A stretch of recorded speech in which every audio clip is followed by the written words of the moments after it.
اعوذ باللہ من الشیطان الرجیم بسم اللہ الرحمن الرحیم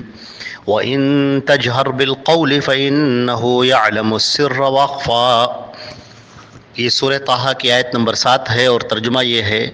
کہ اور تم زور سے کوئی بات کہو پکار کر تو وہ جانتا ہے راز کو اور پوشیدہ باتوں کو۔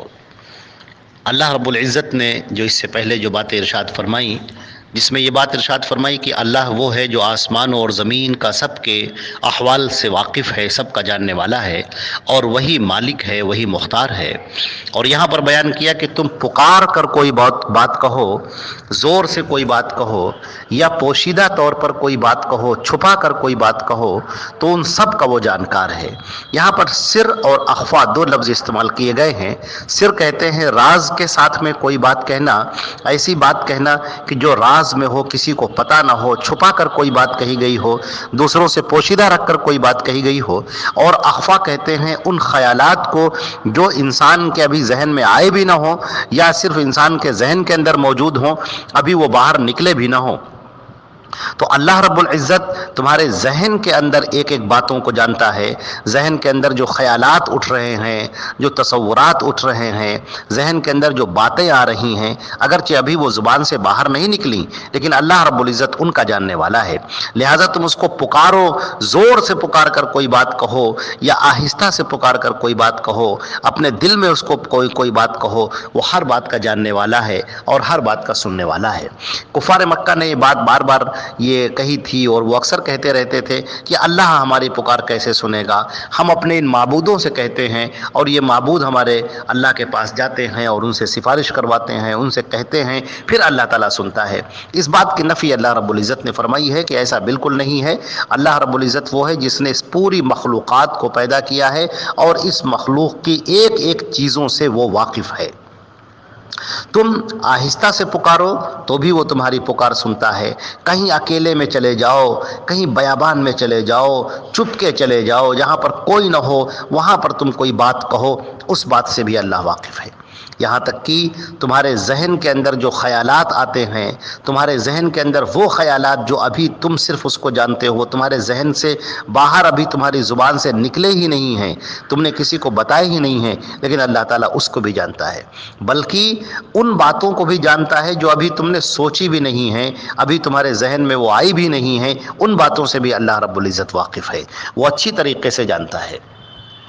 چنانچہ اللہ رب العزت ہمہ بین ہے، ہمہ دان ہے، ہر چیز وہ دیکھ رہا ہے، ہر چیز سے وہ واقف ہے، اور